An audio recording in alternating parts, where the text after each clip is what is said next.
latar belakangnya seperti apa sih sehingga akhirnya bisa terjun ke bisnis MLM ini? Sederhana. Nah, kalau kita mau menjadikan seseorang untuk ke arah yang suksesnya, pasti kita akan tonjolkan kesuksesan itu.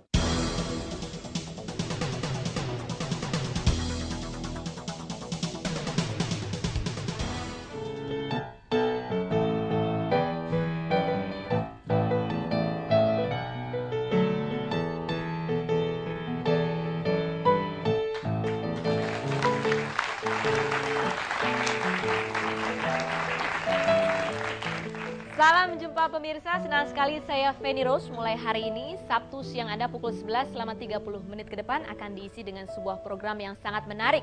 Saya akan mengajak Anda berbincang-bincang dalam program Ada Apa Dengan MLM. Anda bisa saja obrol sana, obrol sini, tetapi yang ini bukan sembarang obrolan. Nah, kalau bicara mengenai MLM, topik kita pada hari ini juga tepat sekali dengan judulnya, yaitu ada apa dengan MLM. Saya yakin banyak di antara Anda yang sudah tidak asing dengan kata-kata multi-level marketing. Tapi sudahkah Anda benar-benar tahu apa itu multi-level marketing? Mengapa banyak sekali beragam persepsi di masyarakat mengenai bisnis yang satu ini? Apa keuntungannya menekuni bisnis ini? Tentunya semua ini akan dikupas secara jelas dan tentunya juga berdasarkan kesaksian-kesaksian yang barangkali bisa juga membuat Anda untuk tertarik membangun aset dan mencapai impian finansial Anda. Dan untuk itu saya akan menghadirkan beberapa orang tamu dan juga nanti di akhir acara akan ada kesimpulan dari Bapak Helmi Atamimi. Beliau adalah Ketua APLI atau Asosiasi Penjual Langsung Indonesia.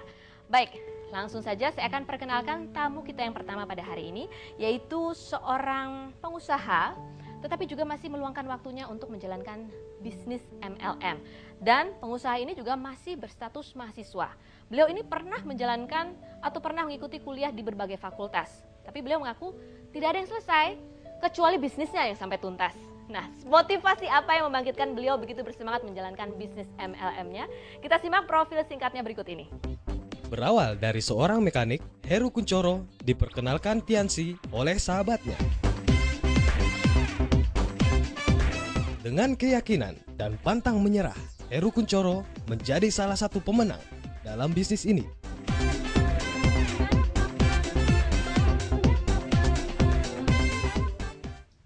Ya, pemirsa dan hadirin, mohon tepuk tangan untuk Bapak Heru Kuncoro.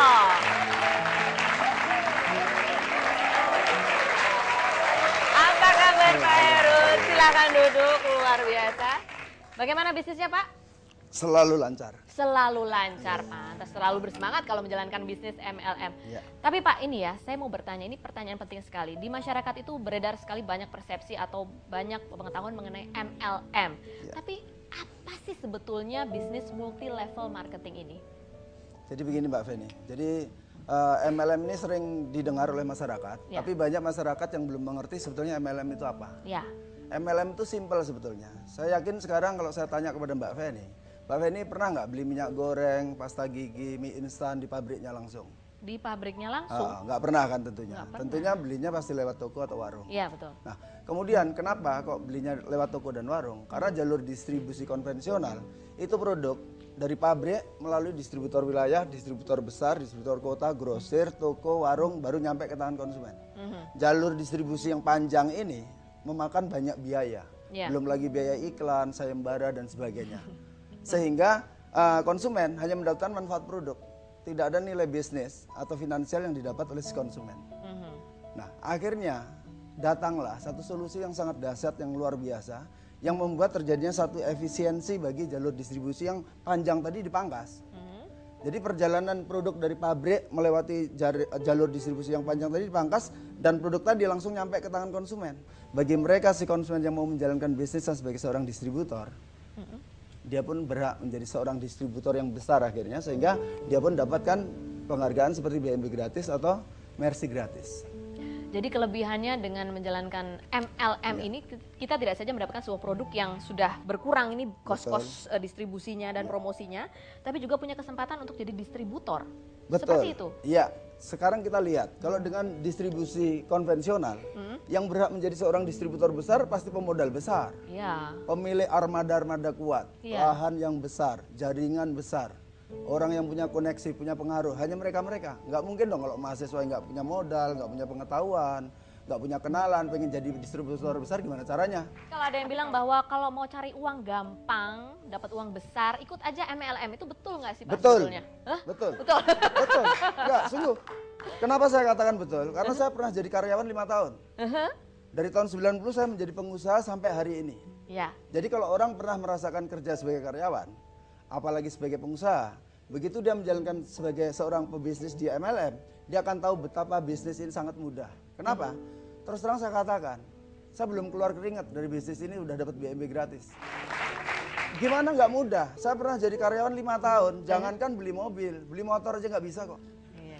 Sekarang dapat gratis lagi. Gratis BPKB langsung di rumah, bahkan bersama seluruh keluarga saya. Saya dalam 5 tahun ini sudah dapat BMB gratis 1, Mercedes-Benz-nya 3. Kapal pesiar 2, pesawat terbang 1 dari perusahaan Tianxi. Serius Pak? Serius.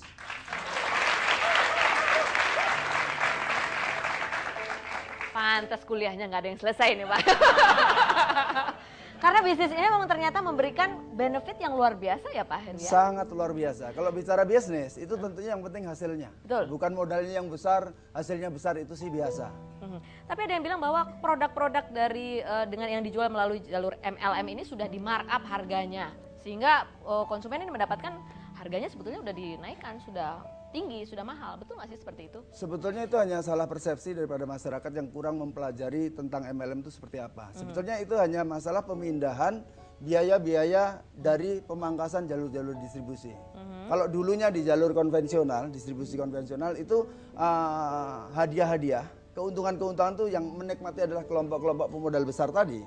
Kalau di jalur MLM, karena jalur distribusi yang panjang tadi dipangkas, biaya-biaya yang seharusnya masuk ke pos-pos tertentu tadi, termasuk biaya iklan dan undian, itu dipindahkan ke distributor yang menjalankan bisnis dengan serius. Sehingga kenapa bonusnya ada yang puluhan juta, ratusan juta, bahkan mendekati angka 1M dengan reward-reward penghargaan yang luar biasa. Itu sebetulnya karena biaya-biaya tadi yang dipindahkan, Pak. Luar biasa dan sangat menarik juga buat saya.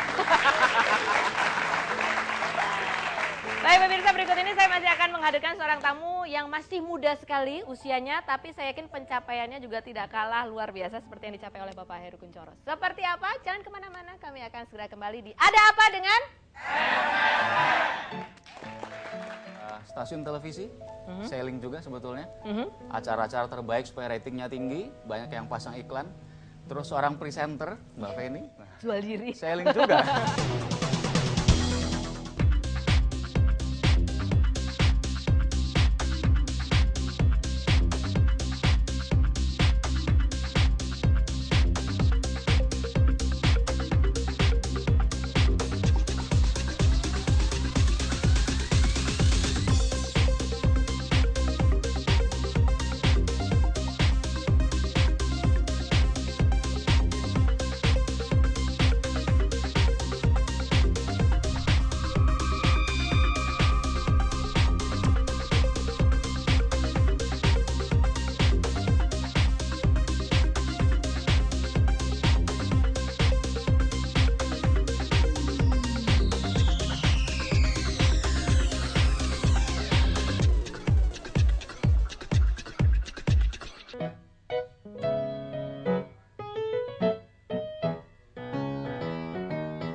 Ya pemirsa, ada banyak sekali pandangan dan pendapat masyarakat umum tentang MLM. Salah satunya yang mengatakan bahwa biasanya yang menekuni bisnis MLM ini adalah orang-orang yang biasanya sudah berusia di atas 30 atau bahkan sudah pensiun dari pekerjaannya. Tapi ternyata tidak. Kita akan bertemu dengan seorang yang masih muda sekali, bahkan memulai bisnis MLM-nya ini sejak masih duduk di kuliah, menjadi mahasiswa. Dan sekarang sudah mencapai sukses yang luar biasa. Siapakah dia? Mari kita saksikan profilnya berikut ini.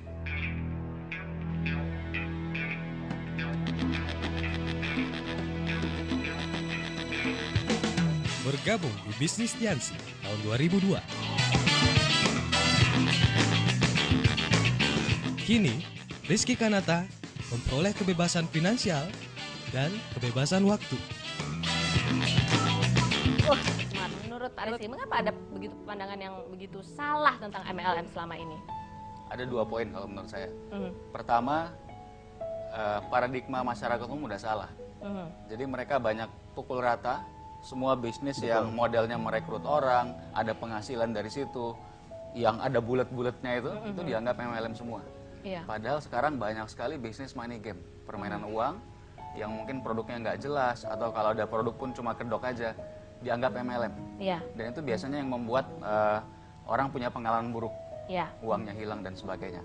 Yang kedua, untuk MLM-nya sendiri, MLM yang resmi itu masuk di daftar dari APLI, Asosiasi Penjual Langsung Indonesia. Nah bahkan MLM yang masuk APLI pun masih ada yang menjalankan dengan cara yang memang kurang tepat, Misalnya. tergantung cara menjalankan. Misalnya. Contoh bisnis Tiansi dalam hal ini, ada yang menjalankan dengan cara yang benar dengan sistem unicorn misalkan, ada juga yang ngajak orang mungkin dengan paksaan dan sebagainya. Akhirnya itu yang membuat namanya jadi buruk. Jadi itu menimbulkan pengalaman buruk di benak masyarakat secara umum ya. Tapi ada juga pandangan bahwa oh bisnis MLM itu artinya door to door, jualannya dari pintu ke pintu. Apakah seperti itu juga sebetulnya? Ya kalau bicara jualan, Ya. sebetulnya semua orang juga selling. Seorang dokter selling, Ya. berikan servis yang terbaik supaya pasiennya juga banyak. Kemudian stasiun televisi selling juga sebetulnya, acara-acara terbaik supaya ratingnya tinggi, banyak yang pasang iklan. Terus seorang presenter, Mbak Feni, Jual diri. selling juga. Nah semuanya selling. Semua Termasuk selling, di betul. bisnis kita ini kita juga selling. Yang kita jual konsep bisnis, bangun aset dan juga produknya. Nah cuma bukan door to door tentunya. Oh bukan. Sebetulnya basicnya relationship marketing. Jadi kita perkenalkan ke teman kita, saudara kita mengenai konsep bisnis dan produknya tadi. Kayak misalkan atau cerita makanan misalkan. Sate di Jalan Pemuda itu enak banget loh, lu harus nyobain. Kira-kira seperti itu. Cuma biasanya kalau kita cerita kayak gitu nggak ada duitnya. Nah, Iya. Tapi diusahain nih ceritanya seperti itu ke rekan-rekan kita, tapi ada duitnya. Nah ini lagi satu lagi nih, kadang-kadang ya kalau orang yang menekuni bisnis MLM kemudian bercerita, ini loh pencapaian saya, bonusnya ini, ya gratis, bukan bayar DP saja terus suruh kredit, tapi betul-betul gratis dan bisa begini. Itu kadang-kadang orang justru tidak percaya, menganggap ini yang benar, bombastis banget sih. Bagaimana menurut Pak Rizky? Kalau dalam hal bisnis Tiansi, saya nggak tahu yang lain, tapi di bisnis kita itu betul-betul terjadi. Bahkan kenyataannya banyak rekan-rekan yang belum sampai di peringkat yang seharusnya dapat reward itu sudah dikasih. Kok bisa? Sebagai contoh, memang ya omsetnya besar, rewardnya lebih asetnya banyak. besar ya. Contoh reward Mercy BMW seharusnya dapat di peringkat Silver Lion, ternyata di peringkat bintang 8, 2 peringkat di bawahnya, bahkan sudah banyak yang udah dapat. Luar biasa, tepuk tangan dulu untuk bisnis MLM dan Tiansi. Ya, masih ada lagi, kita masih akan menggali cerita. Kalau masih Anda tidak percaya, yang benar masa sih? Banyak sekali kisah sukses yang akan kita gali hari ini. Dan salah satunya juga dari seorang perempuan muda yang tadi sudah disebutkan oleh Pak Heru. Seperti apa kisahnya? Jangan kemana-mana, tetaplah bersama kami di Ada Apa Dengan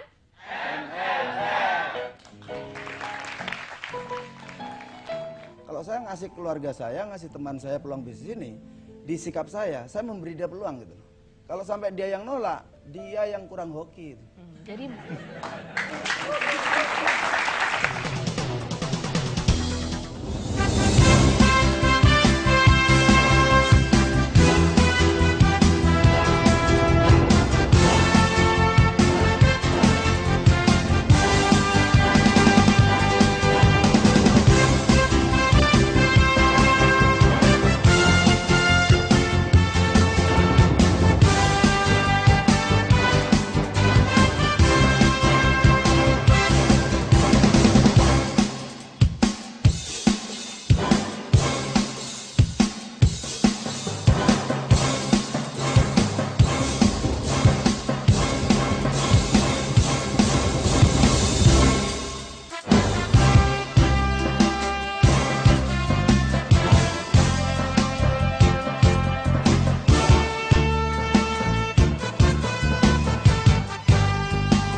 ya kembali lagi kita di Ada Apa Dengan MLM. Jadi suatu pertanyaan besar, ada apa dengan MLM sehingga bisa membuat orang begitu, katanya Pak Heru, mudah sekali menjadi sukses ya. Dalam 2 tahun sudah bisa punya 2 BMW. Ya, seperti yang akan dialami oleh tamu kita berikut ini. Tapi sebelum memperkenalkan tamu yang selanjutnya, saya akan bertanya, tantangannya apa sih? Tantangan terbesar yang sebetulnya itu harus langsung ditaklukkan dalam menjalani bisnis MLM ini, Pak Heru? Tantangannya satu aja sebetulnya. Apa? Kalau di luaran saya jadi pengusaha, risikonya bangkrut, uang hilang. Ya. Di bisnis ini nggak ada, tantangannya cuma satu aja, ditolak. Dan paradigma orang. Orang menjelaskan bisnis ini, memberikan peluang bisnis ini kepada orang lain. Ada yang paradigmanya gini, aku kalau presentasi ke orang ini, temanku ini, aku kayaknya minta-minta. Karena kesannya dia tuh minta-minta, jelas malu kalau ditolak. Kalau saya ngasih keluarga saya, ngasih teman saya peluang bisnis ini, di sikap saya memberi dia peluang gitu. Kalau sampai dia yang nolak, dia yang kurang hoki. Gitu.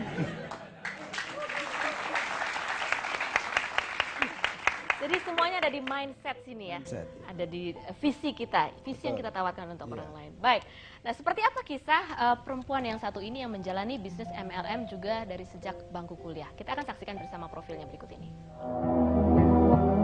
Sebagai mahasiswi dengan keuangan pas-pasan, Livia berjuang untuk hidup mandiri, mulai dari berjualan baju hingga menjadi SPG di pameran. Livia tidak ingin membebani ibunya yang jadi single parent sejak ayahnya meninggal dunia. Hidup Livia berubah drastis saat mengenal peluang usaha Tianzi. Dengan sistem unicorn, perjuangan Livia membuahkan hasil nyata. Kini ia menikmati pendapatan pasif dan kebebasan hidup. 15 bulan sejak bergabung, Livia meraih penghargaan mobil mewah, disusul reward kapal pesiar, pesawat terbang, serta penghargaan tertinggi berupa villa mewah. Ya, inilah tamu kita berikutnya, Ibu Livia Helen.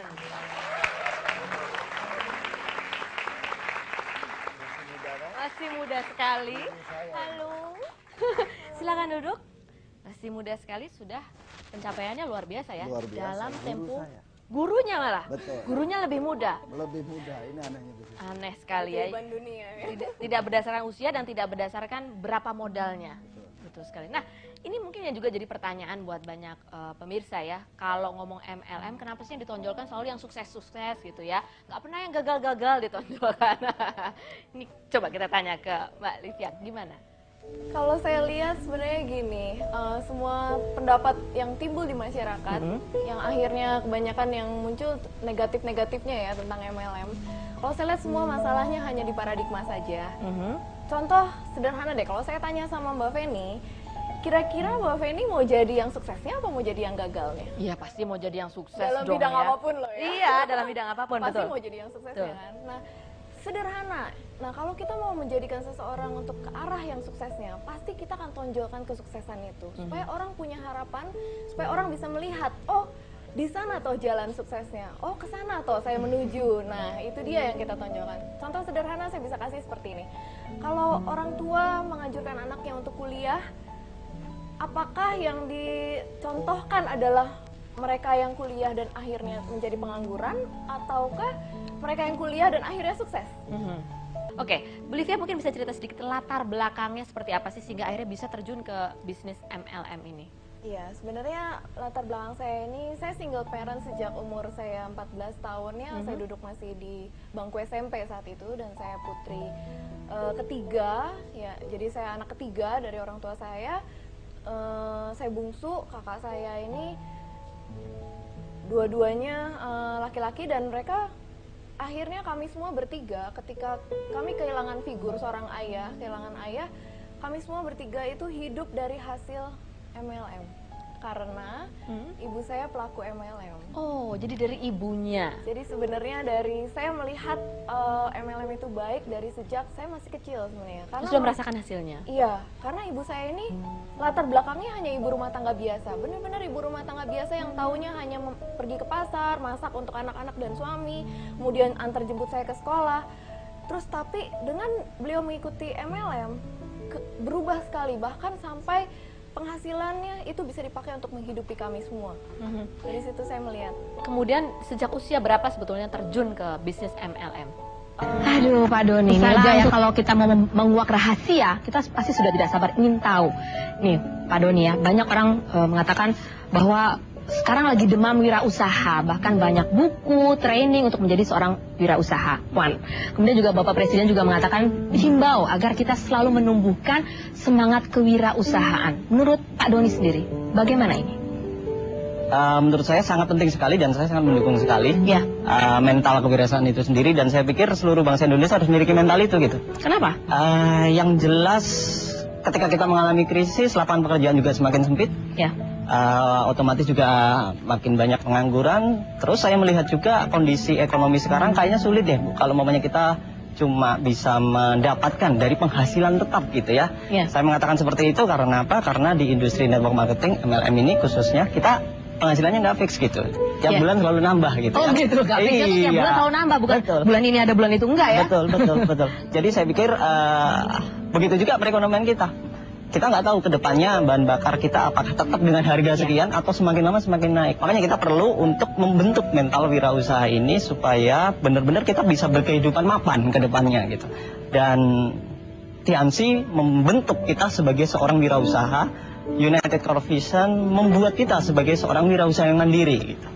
Dan itu sangat penting untuk bangsa Indonesia ya, menurut saya. Keluar dari krisis ini ya. Setuju. Jadi memang betul kata Bapak Presiden bahwa kita memang harus menumbuhkan jiwa kewirausahaan. Harus. Kita tidak bisa mengandalkan pemerintah lagi. Betul sekali. Kita harus membangun diri kita sendiri untuk kita bisa berhasil dan menciptakan keberhasilan untuk banyak orang lagi. Kalau Pak Doni sendiri, apa yang membuat Pak Doni kemudian terjun full time dalam bisnis MLM ya, bukan separuh-separuh, full? Kata-kata full time menurut saya kok kurang tepat ya. Oh, kurang tepat. Harusnya gimana? Mungkin lebih tepat lagi full smart gitu ya. Full smart. Jadi karena saya dari orang ekonomi, akuntansi gitu, saya selalu hitung-hitungan. Dalam waktu saya dulu kuliah, saya selalu melihat perkembangan ekonomi dengan penghasilan rata-rata pendapatan orang Indonesia dalam income per kapita. Akhirnya saya melihat di situ tidak ada nilai yang sama gitu ya. Kita hidup dengan penghasilan sekarang, mungkin 5 tahun lagi dengan penghasilan seperti itu juga sudah nggak bisa cukup. Makanya saya tidak terorientasi untuk bisa menyelesaikan kuliah. Akhirnya menurut saya menjalankan bisnis ini lebih mudah daripada saya menyelesaikan S1 gitu. Mbak Feniros juga perlu tahu. Jadi saya kuliah masuk 92, lulus itu 2001. Jadi kurang lebih lama dari saya.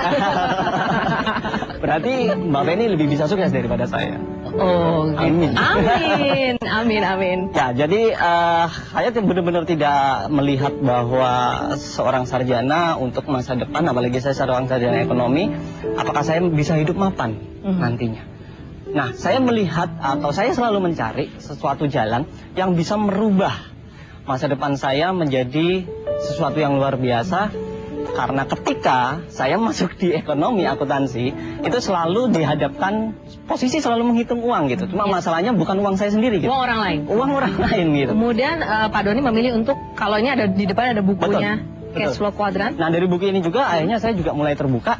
Di sini Pak Robert Kiyosaki itu menggambarkan ada 4 kuadran dalam orang mencari penghasilan.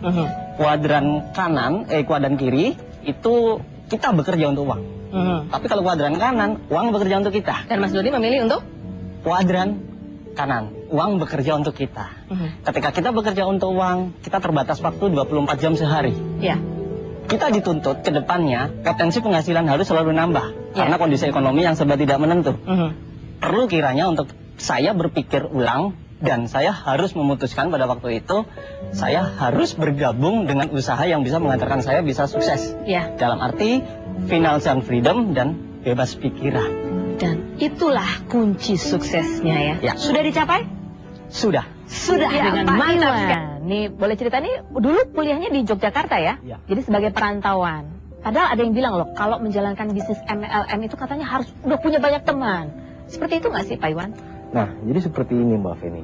Jadi banyak orang melihatnya nanti orang yang sudah sukses. Dia lihat orang yang sudah punya banyak jaringan. Jadi mereka berpikir bahwa orang-orang yang sukses di network marketing itu orang yang sudah punya banyak teman. Mereka tidak melihat sebelumnya, waktu di awal. Nah, ini saya pribadi ngalamin gitu. Gimana? Waktu saya di awal itu bahkan saya mau mulai bisnis saya itu hanya 2-3 orang teman saya.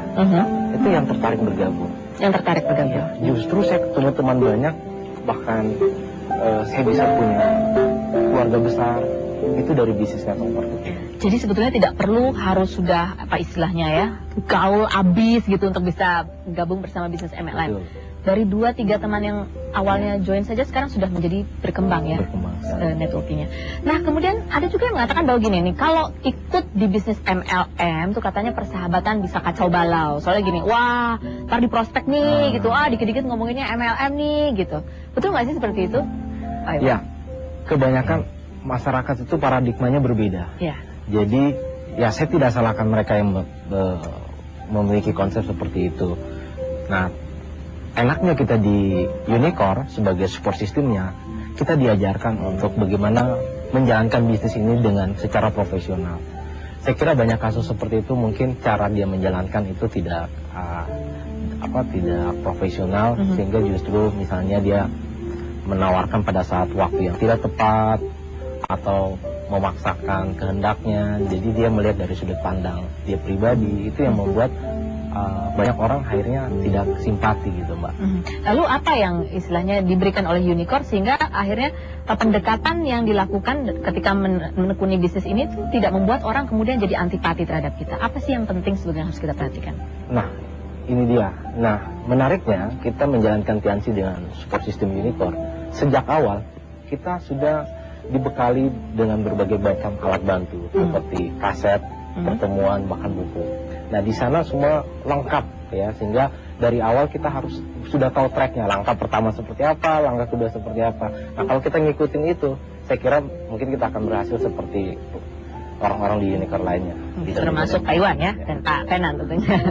Baik, Pak Iwan mungkin bisa sedikit cerita nih, awal mulanya ketika dulu bergabung bersama Tiansi kan, masih jadi mahasiswa ya? Betul masih kemana-mana naik sepeda ontel? Oh enggak.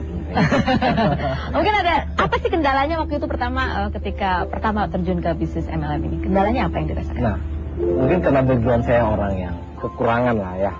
Jadi, nah bisnis ini profitnya besar sekali. Ya. Nah, ketika saya menawarkan bisnis ini dan menceritakan profitnya kita dapat BMW, penghasilan puluhan bahkan sampai ratusan juta, ya banyak orang ngeliatin sayanya. Kamu udah dapat apa? Seperti itu. Mereka liatin kondisi, mau kamu naik sepeda aja nawarin seperti itu. Nah, tapi untung sekali kita punya alat bantu. Jadi ketika saya menawarkan, saya bilang, ya ini informasinya. Saya menawarkan informasi, bukan saya yang saya jual gitu kan. Saya menawarkan informasi dan kami punya bukti. Kami punya pertemuan, kami punya kaset, majalah, sehingga apa yang saya sampaikan orang hanya bisa lihat. Nah, kalau kita nggak punya alat bantu susah sekali, Pak. Jadi alat bantu ini yang sangat poin pentingnya di sana. Poin penting ya. Itu adalah pertanyaan yang sering sekali dijumpai ya ketika orang mulai membangun bisnis MLM, dan ternyata Pak Iwan sudah punya jawabannya bahwa support system Unicorn ini. Tentunya kita ingin tahu segera apa sih motivasi dari tamu-tamu kita pada hari ini yang membuat mereka menjalankan bisnis MLM sehingga bisa meraih kesuksesan. Langsung saja, Pak Ulung. Dan kemudian apa hasil yang sudah dicapai? Kalau saya, motivasi saya menjalankan bisnis ini, saya punya dendam positif terhadap kemiskinan, Pak Feni.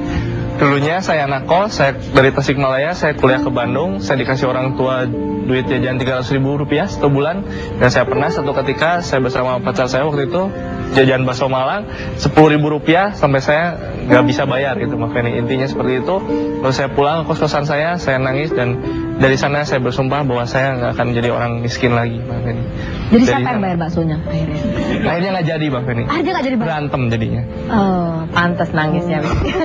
terus kemudian bisnis, terjun ke bisnis. Nah, dulu ya terus saya ditawari bisnis ini, saya kerja dulu, kerja pernah di insurance, pernah jual nasi di bajakan, pernah.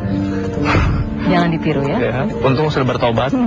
Ya, akhirnya saya ditawari sebuah bisnis ini, dan ya itu yang memotivasi saya. Dendam positif terhadap kemiskinan tadi.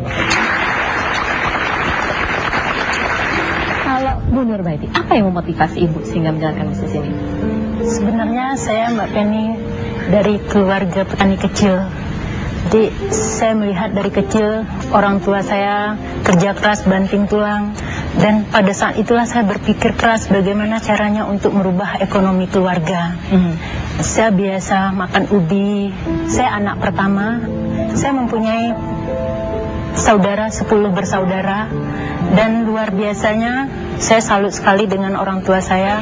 Beliau pekerja keras dan semuanya dikuliahkan di perguruan tinggi terbaik, dan kami semua sarjana, dan dari situlah saya harus memberikan yang terbaik untuk orang tua saya. Kemudian saya kuliah, setiap hari saya berpikir jangan terjadi sesuatu terhadap orang tua saya, karena kalau terjadi sesuatu saya pasti tidak bisa melanjutkan kuliah saya. Kemudian setelah selesai kuliah, saya coba jadi guru, saya coba jadi dosen, tapi saya tidak menemukan apa yang saya cari. Kemudian di waktu saya jadi dosen, saya mulai ditawarkan dengan bisnis MLM, kemudian saya coba jalankan, tapi saya juga tidak menemukan apa yang saya cari. Kemudian pada tahun 2003, saya diperkenalkan oleh adik saya dengan bisnis MLM dari Cina, yaitu Tianxi. Saya coba jalankan dalam waktu 3 tahun. Saya mendapatkan perubahan yang luar biasa. Saya dapat reward dari Tianxi. Saya bisa beli rumah, saya bisa beli mobil untuk orang tua saya. Saya juga sekarang punya 2 mobil. Saya sudah bisa sedikit-sedikit memberikan yang terbaik untuk kedua orang tua saya. Apa yang memotivasi? Saya orang yang sangat menyukai kebebasan. Dari saya kecil, buat saya hidup itu nggak enak kalau diatur sama orang lain. Dan definisi kemerdekaan itu adalah bisa melakukan sesuatu tanpa paksaan dari pihak lain. Nah, saya dari dulu mencari ada satu bisnis yang membuat saya punya uang dan punya waktu buat nikmatinnya. Makanya waktu kuliah saya ditawarin di sini, saya langsung tertarik. Karena di sini saya lihat modalnya kecil, nggak lihat latar belakang, nggak butuh ijazah, dan kita bisa mulai dengan latar belakang apapun. Dan dari di sini ya banyak sekali yang saya dapat. Di sini saya bisa punya 2 apartemen di Jakarta sama di Bandung. Itu hasil dari di sini. 1 mobil Ford Everest dan sebongkah Mercy gratis dari Tianxi. Sebongkah dan kebebasan ya. Oke, ini Mas Ruli luar biasa. Berarti sudah didapatkan yang diharapkan ya. Ya pasti gini Mbak Feni. Satu hal lagi, pernah kebayang nggak kita bisa melakukan hobi? Gak peduli berapa lama habis waktunya dan gak peduli berapa banyak habis uangnya. Nah itu yang saya cari bener-bener. Mbak Feni kan punya hobi. Hobinya apa Mas Ruli? Saya naik gunung, arung jeram segala macam, dan itu saya kejar. Suatu saat saya bisa naik gunung, gak peduli berapa bulan habisnya, duitnya habis berapa banyak, karena itu hobi saya dan itu dream saya masih dalam. Dan uangnya terus berputar. Ya, kerja untuk Mas Ruli. Oke, Mr. James, saatnya untuk memberi kesimpulan dari saya sampai speechless. Speechless ya. Dari topik kita, people skills. Jadi apa sebetulnya people skills? Ya, kalau kita bicara people skills, kesan umumnya adalah harus pintar berbicara. Ya, itu hanya satu bagian dari people skills. Namun people skills kita semua pernah alami dan ketemu dengan orang yang saking pintar bicara, saking bawelnya sampai menyebalkan. Ya, jadi people skills bukan hanya pintar bicara, tapi know when to speak and when to listen. Ya, people skills bukan hanya memusat kepada diri sendiri dan apa yang kita mau sampaikan, tapi people skills juga memusat kepada orang lain sehingga orang lain ini dijadi sorotan. People skills is not you must be interested in me. People skills is I am interested in you, and because I'm interested in you, Anda rasa nyaman, dan akibat dari kenyamanan itu Anda akan ngomong sama kamu asik ya. Padahal saya nggak ngomong tentang Anda, kepada Anda yang banyak ngomong ya. So people skills adalah apa yang kita lakukan sehingga lawan bicara kita rasa asik ngomong sama kita. Dan kadang-kadang itu tidak memerlukan kita bicara, hanya trigger dan banyak mendengarkan saja. Banyak mendengarkan, ya itulah people skills. Nah, bagaimana pemirsa, apakah Anda sudah mendapatkan banyak sekali masukan? Saya yakin iya. Bahwa ternyata menjalankan sebuah bisnis sama artinya dengan kita menjalani sebuah proses. Dan luar biasanya adalah dengan menjalankan bisnis MLM di Tianxi yang didukung oleh support system yaitu Unicore, Anda bisa melakukan sebuah proses berubah menjadi seseorang yang lebih baik lagi. Orang yang lebih menyenangkan untuk diajak berbincang-bincang, untuk berbicara. Orang yang bisa mengajak Anda untuk melihat apa dreams Anda. Dan orang yang bisa menunjukkan Anda bisa mencapai impian Anda. Dan sekaligus juga menunjukkan bagaimana caranya. Dan ini semua sudah ditunjukkan oleh tamu-tamu kita hari ini dengan beragam motivasi dan tentunya dengan hasil yang mereka capai. Tepuk tangan sekali lagi untuk tamu-tamu kita pada hari ini. Terima kasih, tolong terima kasih, Ibu Baik, terima kasih, Pak Ruli, terima kasih, Mbak Mira, terima kasih banyak. Terima kasih untuk Anda semua yang sudah bergabung bersama kami. Jangan lupa minggu depan kembali lagi dalam program Ada Apa dengan